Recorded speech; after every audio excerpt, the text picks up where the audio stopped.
വൈകുന്നേരം ആയപ്പോഴത്തേക്കിനും എനിക്ക് വിശന്നു. അപ്പം താഴെ മെസ്സിപ്പോയിട്ട് ഒരു പാത്രം വെച്ച് ഗോതമ്പൊടി മേടിച്ച് ദോശ ഉണ്ടാക്കാൻ വന്നപ്പോഴത്തേക്കിനും കറണ്ട് പോയി. അതുകൊണ്ട് ഞാൻ കറണ്ട് വരുന്നതിന് മുന്നേ ദോശമാവൊക്കെ കലക്കി വെക്കാന്ന് വിചാരിച്ചു. ഗോതമ്പ് ദോശ എങ്ങനെ ഉണ്ടാക്കുന്നത് നിങ്ങൾക്കെല്ലാം അറിയാം. പിന്നെ ഞാൻ ചുമ്മാ കിടന്നേ ഉള്ളൂ. ഇനി അറിയാത്ത ആരെങ്കിലും ഉണ്ടെങ്കിലും ഗോതമ്പൊടിക്കകത്ത് കുറച്ച് ഉപ്പിട്ടിട്ട് കുറച്ച് വെള്ളം ഒഴിച്ച് നന്നായിട്ട് മിക്സ് ചെയ്ത് കൊടുത്താൽ മതി. കട്ടയില്ലാതെ മിക്സ് ചെയ്യണം, എന്നാലും നിങ്ങൾക്ക് നല്ല ദോശ കഴിക്കാൻ പറ്റത്തുള്ളൂ.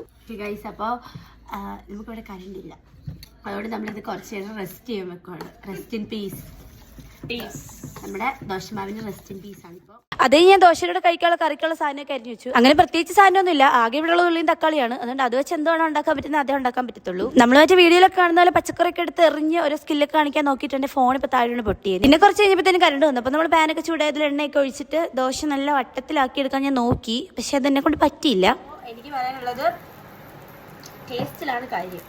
ദോശ എങ്ങനെ ഷേപ്പിൽ അടുത്ത ദോശ ഞാൻ കറക്റ്റായിട്ടൊന്നും ഉണ്ടാക്കിയില്ല കേട്ടോ. പിന്നെ ലാസ്റ്റ് എനിക്ക് മനസ്സിലായി ഒത്തിരി കറക്കേണ്ട കാര്യമൊന്നുമില്ല, ചുമ്മാ ഒഴിച്ചു കൊടുത്താൽ മതിയെന്ന്. അങ്ങനെ ദോശയൊക്കെ ഉണ്ടാക്കി കഴിഞ്ഞിട്ട് കറി ഉണ്ടാക്കാൻ തുടങ്ങി. ഞാൻ ചൂടായിട്ട് അതിലോട്ട് ഉള്ളിയിട്ട് തക്കാളി ഇട്ട് ചെറുതായിട്ട് വഴറ്റിയിട്ട് മുളക് പൊടി, മഞ്ഞപ്പൊടി, ഉപ്പ്, ചിക്കൻ മസാല, ആകെ ഇത്ര സാധനം ഞങ്ങളുടെ ഉള്ളൂ. അതുകൊണ്ട് എല്ലാ കറിയിലും ഞങ്ങൾ ഇത് തന്നെയാണ് ഇടുന്നത്. പിന്നെ കുറച്ച് വെള്ളം കൂടെ ഒഴിച്ചു കൊടുത്താൽ മതി. അപ്പോഴത്തേക്കും നമ്മുടെ കറി ഇവിടെ റെഡി ആയിട്ടുണ്ട്. അങ്ങനെ ദോശയും കറിയൊക്കെ ഉണ്ടാക്കി കഴിഞ്ഞാൽ നമ്മൾ ടേസ്റ്റ് ചെയ്യാൻ പോവാണ്. പണ്ട് എനിക്ക് വീട്ടിൽ വെച്ചാണെങ്കിൽ ഇങ്ങനെ ഗോതമ്പ് ദോശയൊക്കെ ഉണ്ടാക്കി തരുമ്പോൾ എനിക്ക് ഇഷ്ടമേ അല്ലായിരുന്നു. ഗോതമ്പ് ദോശ എന്ന് പറഞ്ഞു കഴിഞ്ഞാൽ പിന്നെ കഴിക്കാനുള്ള മൂഡ് മൊത്തം പോകായിരുന്നു. പക്ഷെ ഹോസ്റ്റലിൽ വന്നപ്പോൾ തൊട്ട് അങ്ങനെയൊന്നും ഇല്ല, എന്തോ കിട്ടിയാലും ഞാൻ കഴിക്കും. എന്താണെങ്കിലും നമ്മുടെ ദോശയും കറി സൂപ്പർ ആയിരുന്നു ഗൈസ്. ഹോസ്റ്റലിൽ നിൽക്കുന്നവരൊക്കെ ഉണ്ടാക്കി നോക്കാം. പെട്ടെന്ന് ഉണ്ടാക്കാനും പറ്റും, വേറെ നിറയുകയും ചെയ്യും.